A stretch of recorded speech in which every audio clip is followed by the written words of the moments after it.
예전에 어느 목사님이 저에게 그런 고백을 하는 이야기를 들었습니다.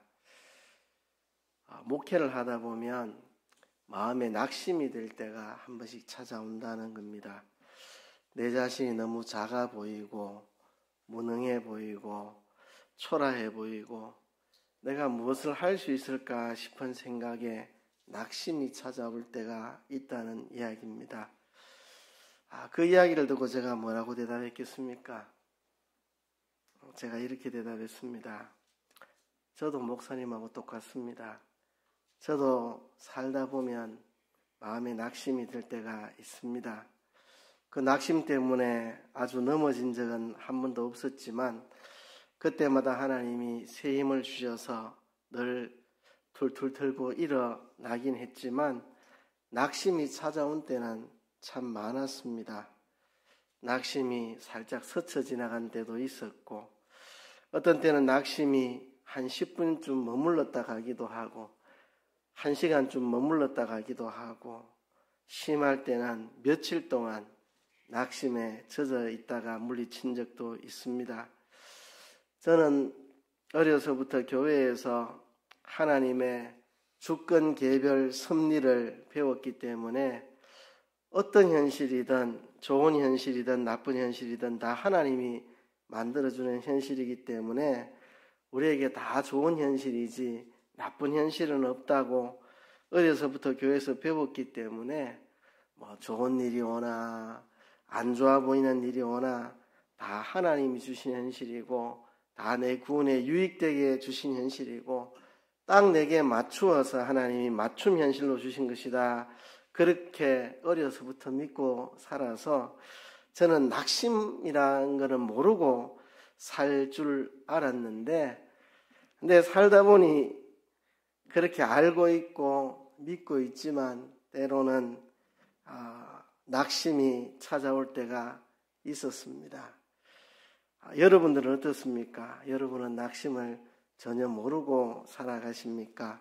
여러분들도 한 번씩 낙심이 찾아오고 그 낙심과 더불어 싸우며 살고 있습니까? 저도 언제나 낙심과 더불어 싸우며 살아가고 있습니다. 우리가 낙심하게 되는 경우는 여러 경우가 있습니다.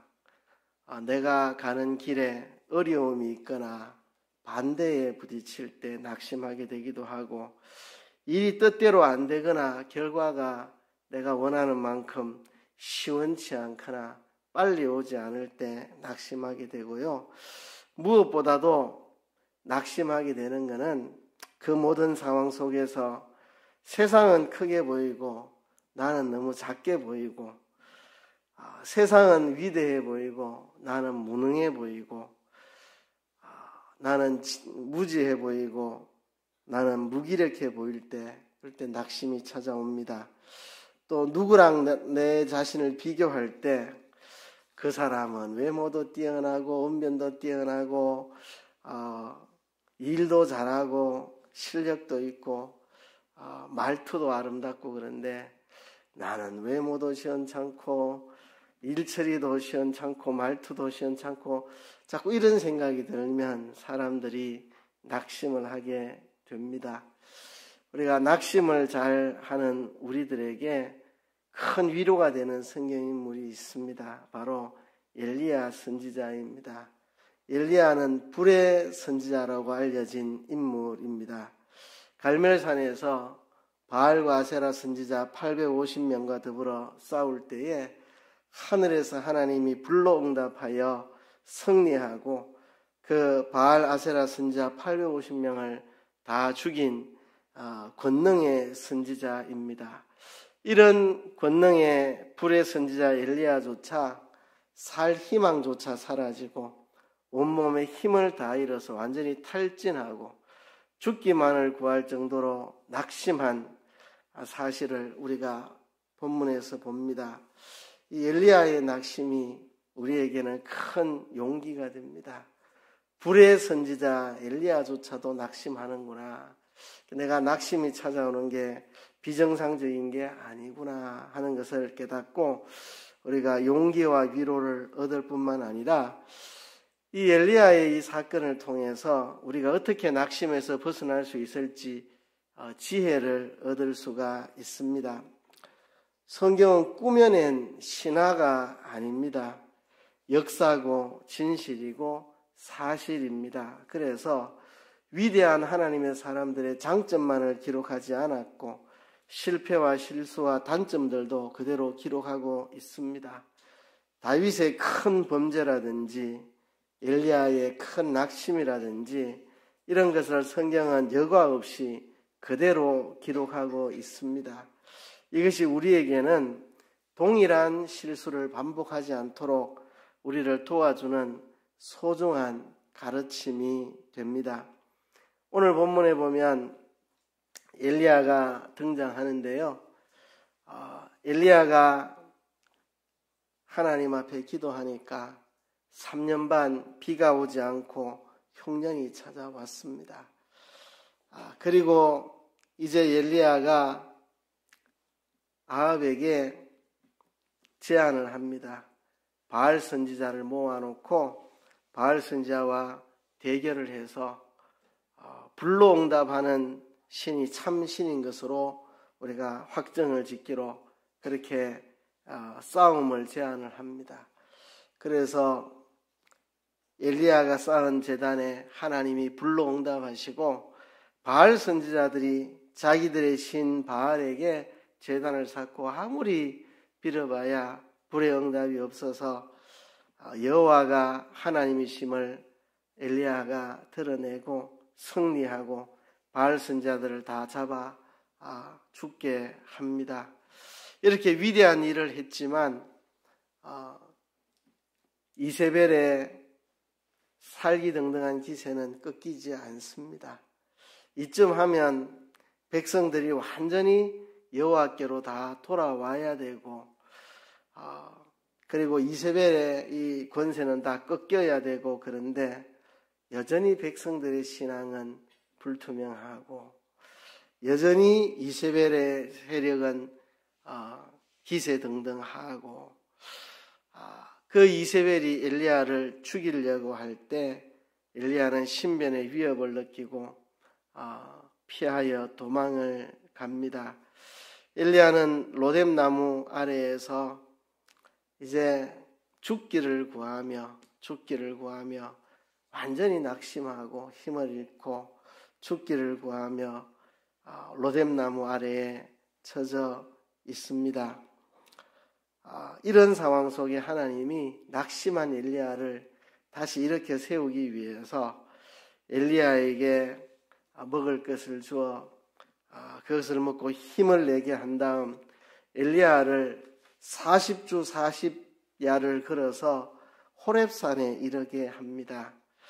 호렙산은 과거에 모세가 여호와 하나님을 만난 곳이고 이스라엘 백성들이 출애굽해서 그곳에서 하나님을 만나고 하나님과 언약을 맺고 십계명을 받았고 성막을 만들었던 그곳이 바로 호렙산입니다. 하나님은 엘리야를 그 호렙산에 보내서 그곳에서 하나님을 만나게 하고 이 엘리야로 하여금 낙심에서 벗어나도록 그렇게 일으켜 세우시는데요. 이렇게 하나님이 엘리야를 이렇게 세우시는 과정을 통해서 우리가 어떻게 낙심에서 벗어날 수 있을지 교훈을 받을 수가 있습니다. 첫 번째는요, 우리가 환경에 피동되지 말고 하나님에게 붙잡혀야 합니다. 우리가 낙심하는 것은 환경에 피동되기 때문에 낙심합니다. 세상은 커 보이고 자신은 작아 보이고 세상 앞에서 자기가 무능하고 초라해 보이고 자꾸 그런 생각이 드는 그게 바로 환경에 피동되는 것입니다. 엘리야가 지금 환경에 피동되고 있습니다. 이세벨의 권력은 크게 보이고 자신은 너무 초라해 보이니까 낙심하게 된 겁니다. 어려움과 역경과 핍박과 대적이 있을 때 그 환경에 피동될 때 낙심하게 됩니다.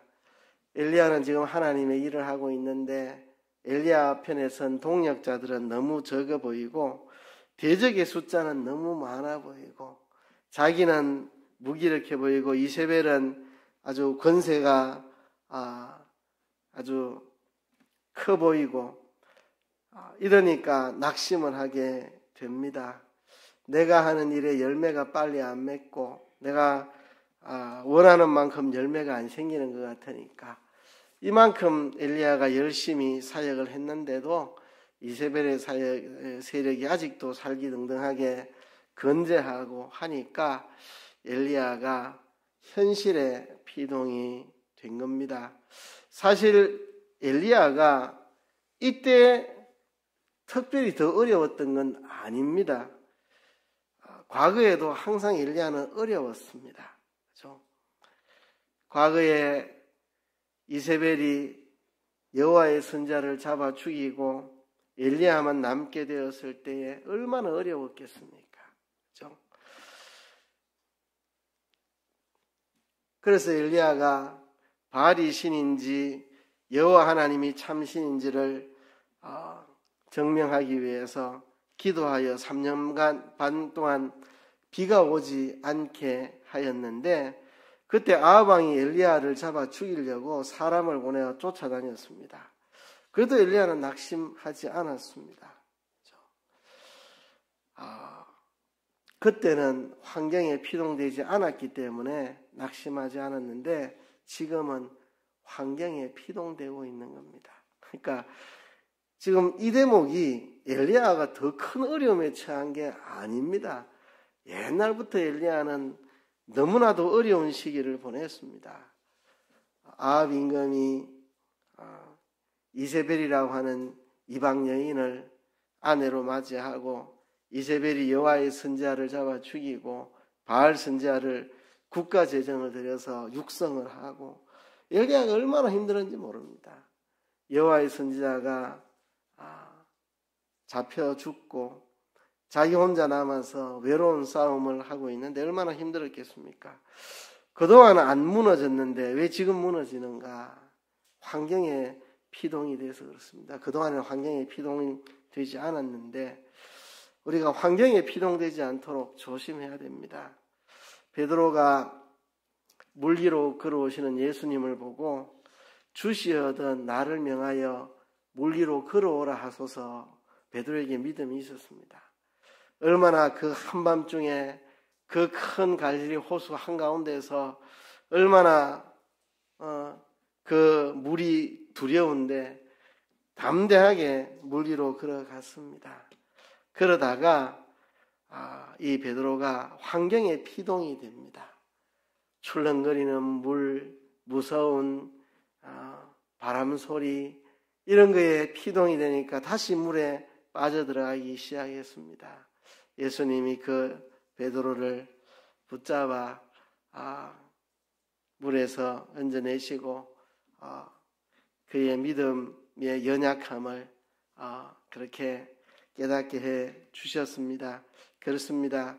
베드로도 환경에 피동되지 않을 때는 물 위를 걸어가기도 했는데 환경에 피동되니까 빠져들어갔던 것처럼 엘리야도 그동안 너무 힘든 세월을 살아왔는데 환경에 피동되지 않을 때는 괜찮았는데 환경에 피동되니까 그만 낙심해버리고 만 겁니다. 그럼 어떻게 우리가 환경에 피동되지 않을 수 있을까요? 하나님을 붙잡아야 됩니다. 하나님의 말씀을 붙잡아야 됩니다. 전지전능하신 하나님을 붙잡아야 하나님의 말씀을 붙잡아야 우리가 환경에 피동되지 않습니다. 우리가 하나님만을 바라보고 하나님만을 믿고 의지하고 하나님만을 두려워하고 하나님 붙잡고 나가야 됩니다. 그렇지 않으면 환경에 피동이 됩니다. 환경에 피동이 되면 낙심하게 됩니다. 제가 설교 때 종종 이야기하죠. 시소는 한쪽이 올라가면 한쪽이 내려가게 되어 있습니다. 그렇죠?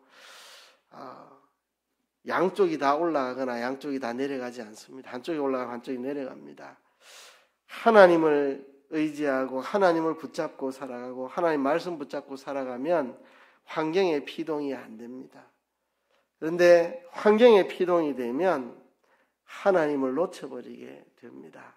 이 두 가지는 시소와 같습니다. 하나님을 견고히 붙잡고 가면 환경에 영향받지 않습니다. 환경에 영향을 받으면 하나님을 믿고 의지하지 못하게 됩니다. 이 두 가지는 양립하지 않는 것입니다. 시소와 같습니다. 우리가 하나님을 견고히 붙잡고 하나님 말씀을 견고히 붙잡고 나가면 환경에 피동 안 되고요. 환경에 피동되면 하나님과 멀어지게 됩니다. 지금 엘리야는 환경에 피동이 되어서 하나님을 붙잡던 손을 놓아버리게 된 상황입니다. 우리가 환경에 피동되지 않도록 하나님을 꼭 붙잡고 하나님 말씀을 꼭 붙잡고 살아가야 됩니다. 그래야 환경에 피동이 되지 않습니다. 두 번째는요, 크고 웅장한 것을 추구하지 말고 하나님의 역사하심을 우리는 따라가야 합니다. 낙심한 엘리야를 하나님은 음식을 먹여서 힘을 얻게 한 다음 호렙산으로 데리고 가셨습니다. 하나님이 그 호렙산에서 엘리야와 만나시고 흔들렸던 엘리야의 믿음을 회복시키시는 일을 하시는데요.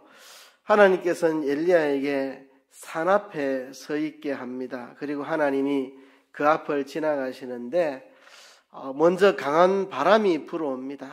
아주 강력한 바람이 붑니다. 엘리야는 이 강력한 바람 가운데 하나님이 계시겠거니 생각했는데 바람 가운데 하나님이 계시지 않았습니다. 바람 다음에 땅을 진동하는 지진이 일어났습니다. 이 지진 가운데 하나님이 계시는가 생각했는데 지진 가운데도 계시지 않았습니다. 그 다음에 큰 불이 일어나는데 불 속에 하나님이 계시는가 생각했는데 불 속에 하나님이 계시지 않았습니다. 왜 하나님이 낙심한 엘리야에게 이런 경험을 하게 하셨을까요? 엘리야가 잠시 영적으로 어두워져서 하나님의 역사를 추구하기보다는 크고 웅장한, 눈에 보이는 크고 웅장한 것을 추구하고 있기 때문에 엘리야를 깨우쳐 주기 위한 겁니다. 크고 웅장한 것을 추구하고 쫓아가지 말고 하나님의 역사를 따라가야 된다는 것을 보여주시기 위해서입니다. 엘리야가 바알과 아세라 선자 850인과 대결할 때 하늘에서 불로 하나님이 응답해 주시는 위대한 역사가 있었고 850인의 이 이방 선자들을 다 죽게 하는 큰 공을 세웁니다. 여기까지 되니까 엘리야는 마음이 크고 웅장한 것에 빼앗겨 버렸습니다. 크고 웅장한 거. 앞으로도 이렇게 뭔가 크고 웅장한 일들이 일어나기를 바랬습니다. 이세벨의 세력이 완전히 몰락하고 온 이스라엘이 다 돌아오고 막 이런 크고 웅장한 역사들이 일어나기를 기대했는데 그런 크고 웅장한 역사들이 더 이상 일어나지 않습니다. 이세벨은 여전히 살기등등하고 이스라엘 백성들은 여전히 머뭇머뭇하고 있습니다. 하나님의 역사가 때로는 웅장한 역사를 통해 일어날 때도 있지만 때로는 눈 밑으로 고요히 물이 흐르는 것처럼 표시도 나지 않게 눈 밑으로 물이 흘러가는 것처럼 그렇게 하나님의 역사가 빛도 없이 이름도 없이 고요히 나타날 때도 있습니다. 그런데 엘리야는 한번 크고 웅장하고 유명한 위대한 역사를 이루고 보니까 계속 그런 역사가 나타나기를 엘리야는 바랬는데 더 이상 그런 역사가 안 나타나고 이세벨이 여전히 살기등등하고 자기는 도망가야 되는 처지가 되니까 엘리야는 크고 웅장한 일들이 좀 벌어지기를 바랬는데 더 이상 그런 일이 되지 않고 자기는 도망자 처지가 되니까 낙심을 해버린 겁니다. 하나님의 역사가 크고 웅장한 역사를 통해서만 일어나는 게 아닙니다. 다윗이 어린 시절에도 하나님이 그와 함께 역사하셨고 다윗이 10수년 동안 도망자 신세로 목숨이 경각에 달려있는 위태로운 상황 속에 살았을 그때도 하나님의 역사는 다윗과 함께 했고 다윗이 대왕이 되어서 전쟁에 나가 나라를 이방 세력들로부터 건져내는 그 일을 할 때도 하나님이 다윗과 함께 역사하셨습니다. 똑같습니다. 크고 웅장한 역사 속에만 하나님이 함께 하시는 게 아니고 일상적인 삶 속에 늘 하나님이 함께 하신다는 사실을 우리가 잊으면 안 됩니다. 그래서 크고 많고 유명하고 웅장하다고 하는 거기에만 하나님의 역사가 있는 게 아닌 줄 알고 크고 웅장한 것을 추구하고 그걸 따라가면 안 됩니다. 그러면 내가 작고 무명의 사람으로 초라한 모습을 띌 때 낙심하게 됩니다. 우리가 하나님의 역사를 따라가야 되지 크고 웅장한 것 쫓아가면 안 됩니다. 다윗도 저 시골에서 이름 모를 목동으로 지낼 때 하나님의 역사가 그와 함께해서 양들을 사자와 곰의 입에서 건져내고 이 다 하나님의 역사죠. 그렇죠? 그래서 크고 웅장하지 않아도 하나님의 역사가 함께 하시면 된다는 사실을 우리가 잊지 않아야 됩니다. 그래서 하나님은 엘리야에게 바람 가운데, 지진 가운데, 불 가운데 하나님이 계시지 않고 그 뒤에 들릴 듯 말 듯 한 세미한 소리가 들렸는데 하나님이 그 세미한 소리 가운데에 나타나신 것을 엘리야가 깨닫게 됩니다. 그래서 하나님의 세미한 음성 가운데에 우리가 귀를 기울여야 한다는 겁니다. 그래서 세 번째는 세미한 음성을 들어야 됩니다. 세미한 음성. 엘리야 앞에서 하나님이 나타나시는데 바람 가운데, 지진 가운데, 불 가운데도 아니 계셨는데 들릴 듯 말 듯한 세미한 음성 가운데 하나님이 나타나셨습니다. 엘리야는 바로 이 세미한 음성을 듣고 낙심했던 마음이 용기를 얻고 다시 일어서게 되었습니다. 엘리야가 기도하니까 3년 반이나 비가 오지 않았는데요. 그것도 엘리야가 하나님의 세미한 음성을 듣고 한 것입니다. 3년 반 비가 오지 않을 것이라고 백성들에게 선언을 했는데 그 자기 마음대로 할 수 있는 일이 아니죠. 하나님의 세미한 음성을 듣고 3년 반 비가 오지 아니하리라 그렇게 선포하고 하나님 앞에 기도했습니다. 그래서 비가 오지 않고 바알이 신이 아니라 여호와가 하나님임을 드러내게 된 거죠. 비가 오지 않아 흉년이 3년 반 있을 때 엘리야는 하나님의 세미한 음성을 듣고 그릿시냇가로 갑니다. 그릿시냇가에 가니까 거기 물이 있어서 마실 수가 있었고 까마귀가 물어오는 음식을 먹고 그 흉년을 버틸 수 있었습니다. 근데 그릿시냇가에 물이 이제는 다 말라버렸습니다. 그러자 엘리야는 하나님의 세미한 음성을 듣고 사렙다 과부, 그 이방 지역인 사렙다 과부에게 가서 사렙다 과부를 통해 흉년의 공개를 받고 생활을 하게 되었습니다. 그러다가 드디어 아합에게 엘리야가 나타나고 바알과 아세라 선지자들과 대결을 요청한 것도 하나님의 세미한 음성을 듣고 그렇게 한 것입니다. 지금까지 세미한 음성을 듣고 쫓아왔는데 이제 와서 하나님의 세미한 음성을 듣지 못하고 엘리야가 낙심해 버린 겁니다. 지금 바알 아세라 선지자의 싸움에 승리했지만 이세벨이 여전히 건재하고 살기등등 할 때에 하나님의 세미한 음성을 찾아 들으면 낙심하지 않을 텐데 앞으로 내가 어찌해야 될지 앞이 캄캄하고 낙심이 되고 세미한 음성은 들리지 않고 마음에 낙심이 찾아왔습니다.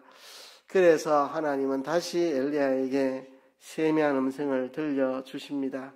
그 음성은 세 가지를 엘리야에게 지시했습니다. 첫째는 엘리사에게 기름을 부어 선지자를 세워서 너의 후계자가 돼서 네가 다 하지 못했던 일을 엘리사가 하도록 해라. 둘째는 예후를 이스라엘의 왕으로 세워서 예후가 바알 숭배자들을 다 모아 죽이도록 그렇게 예후를 왕으로 세워라. 그리고 이방 나라에 하사엘을 세워서 아람 나라 다메섹의 왕으로 세워라. 그가 범죄한 이스라엘을 징계할 것이다. 이렇게 세미한 음성이 엘리야에게 앞으로 어떻게 해야 될지, 지금 이세벨의 세력은 여전히 살기등등하고 자기를 죽이려고 하는데 이 상황에서 어찌해야 할지 세미한 음성 가운데 알려주셨습니다. 엘리사를 선지자로 세워서 네가 하던 일을 잊게 하고 예후를 이스라엘의 왕으로 세워서 바알 숭배자들을 다 처결하게 하고, 그리고 하사엘을 아람 나라의 왕으로 세워서 범죄한 이스라엘 백성들을 징벌하도록 그렇게 하라고 세미한 음성 가운데 알려주었습니다. 엘리야는 하나님의 세미한 음성을 듣고 이 난국을 어떻게 헤쳐나갈지 답을 얻게 됩니다. 앞이 캄캄하고 어찌해야 될지 답이 보이지 않을 때 세미한 음성 속에서 하나님은 다 대책을 마련해 놓고 있었습니다. 엘리야가 어떻게 이 난국을 타개해 나가야 할지 하나님은 세미한 음성 가운데에 엘리야에게 다 알려주시고, 엘리야가 다시 믿음을 회복하고 용기를 얻어 일어나게 해주신 겁니다. 자, 오늘 밤에 강조하고 싶은 것은 이 세 번째입니다. 세 번째. 첫 번째는 환경에 피동되지 말라는 이야기를 했고, 두 번째는 크고 웅장한 것을 쫓아가지 말라고 이야기했는데, 오늘 강조하고 싶은 건 이 세 번째입니다. 세미한 음성을 들어야 된다 하는 겁니다. 바람의 역사, 지진의 역사, 불의 역사 이런 거 추구하지 말고 우리가 추구해야 될 것은 세미한 음성을 듣는 겁니다. 오늘날 우리에게 하나님이 세미한 음성을 어떻게 주십니까? 성경 말씀과 성령의 감동으로 우리에게 세미한 음성을 주십니다. 이 세미한 음성을 듣는 귀는 양심의 귀입니다. 신앙 양심의 귀를 통해서 진리의 말씀과 성령의 감동을 받아서 우리가 세미한 음성을 듣습니다. 세미한 음성은 꿈이나 환상을 통해 듣는 게 아니고 우리의 신앙 양심을 통해서 세미한 음성을 듣습니다. 우리 신앙 양심이 어두워져서 깨닫지 못할 때 하나님이 꼭 보여주고 싶으시면 그때 이제 꿈이나 환상을 통해 보여주시겠지만, 기본적으로는 우리가 하나님의 세미한 음성을 듣는 것은 우리 신앙 양심을 통해서 세미한 음성을 듣습니다. 말씀과 기도로 세미한 음성을 듣습니다. 우리가 말씀을 열심히 연구하고 열심히 말씀 붙들고 기도할 때 하나님의 세미한 음성이 들립니다. 그렇게 할 때 세상이 커 보이고 나는 작아 보이고, 반대는 커 보이고 대적은 많아 보이고 내 편은 적어 보이는 이런 상황 속에서 낙심하지 않고 세미한 음성을 듣고 우리가 일어설 수가 있습니다. 세미한 음성을 듣고 엘리야가 확 달라집니다. 그동안 낙심해가지고 하나님 이만하면 족합니다. 나를 데려가십시오. 나는 여기서 죽는 게 낫겠습니다. 나 홀로 남았습니다. 정말 외롭습니다. 처절합니다. 하나님의 선지자들 다 죽고 나만 남았습니다. 외롭습니다. 힘듭니다. 못하겠습니다. 나를 데려가십시오. 이렇게 하던 엘리야가 세미한 음성을 듣고 마음이 밝아져서 이제 하나님이 하실 위대한 일들을 하나하나 준비해 나갑니다. 엘리야를 선지자로 세우고 예후를 이스라엘의 왕으로 세우고 하사엘을 아람 나라의 왕으로 세워서 하나님이 하실 위대한 일들을 하나하나 준비해 나가고 있는 엘리야를 우리는 보게 됩니다. 우리가 낙심이 찾아올 때 환경에 피동되지 말고 웅장한 걸 쫓아가지 말고 하나님께 엎드려서 세미한 음성을 들어야 됩니다. 말씀을 연구하고 말씀 붙잡고 기도하며 세미한 음성을 들어야 합니다. 교회에 무슨 어려움이 있을 때, 가정에 어려움이 있을 때, 내 개인에게 어떤 어려움이 찾아올 때, 앞길이 막힐 때, 그럴 때마다 우리가 하나님 앞에 엎드려서 하나님의 세미한 음성을 들어야 합니다. 인간관계가 꼬이든지 경제적 어려움이 오든지 어떤 힘든 상황이 생기든지 우리가 하나님 앞에, 하나님 말씀 앞에 엎드려서 우리의 신앙 양심을 아주 예민하게 세워서 하나님의 세미한 음성을 들어야 됩니다. 그래야 우리가 수없는 낙심이 찾아올 때 하나님의 세미한 음성을 듣고 우리가 일어설 수가 있습니다. 앞이 보이지 않고 답답하고 캄캄하고 어찌해야 할지 모르는 그런 상황 속에서 우리가 낙심하지 않는 방법은 하나님의 세미한 음성을 들어야 됩니다. 우리의 신앙 양심을 예민하게 세워서 말씀을 연구하고 말씀 붙잡고 기도에 힘써서 하나님의 세미한 음성을 듣고 미래적 영감을 받아서 이렇게 해나가면 되겠구나, 이게 길이구나, 앞이 다 막힌 것 같고 돌파구가 보이지 않고 할 때에 하나님의 세미한 음성을 들으면 미래적 영감을 받아서 헤쳐나갈 길을 찾게 됩니다. 엘리야가 여기까지 잘 왔는데 갈멜산에서 하나님의 불의 응답을 받고 이방 선자를 다 죽이고 승리했는데 이세벨의 세력이 너무 살기등등하게 건재하니까 낙심해버리고 앞으로 뭘 해야 될지 어찌해야 될지 앞이 보이지 않고 캄캄하게 낙심했는데 하나님은 엘리야에게 세미한 음성 가운데 들려주셨습니다. 어떻게 해야 될지. 엘리사에게 기름을 부어 너의 후계자로 삼아라. 예후에게 기름을 부어 이스라엘의 왕이 되어 바알 숭배를 처결하도록 해라. 그리고 아람나라 하사엘을 왕으로 세워서 범죄한 이스라엘을 징계토록 그렇게 하라 해서 엘리야가 이제 미래적 영감을 가지고 어찌해 나가야 할지를 깨달아서 힘있게 마지막 남은 사역을 잘 감당하다가 하늘로 올라갔습니다. 그렇습니다. 우리들도 우리 신앙 양심을 잘 세밀하게 예민하게 세워서 하나님 말씀 연구하고 말씀 붙잡고 기도해서 하나님의 세미한 음성을 듣고 우리가 낙심한 데서 일어서고 우리가 해야 할 일들을 해 나가야 되겠습니다. 우리가 앞이 보이지 않고 무기력하게 힘없게 낙심하고 처져 있는 데에서 일어설 수 있는 것은 우리 신앙 양심을 세워서 말씀과 기도로 하나님의 세미한 음성을 듣고 그대로 해 나가는 것입니다. 이 시간 우리 하나님 앞에 기도합시다. 하나님, 낙심하지 않는 우리들 되게 도와주옵소서. 우리가 낙심이 찾아올 때 하나님 앞에 말씀 붙들고 기도의 자리로 내려가 기도하고 하나님의 세미한 음성을 듣고 우리가 갈 길을 찾아 나갈 수 있는 우리들 되게 해달라고 다 같이 한번 통성으로 기도하겠습니다.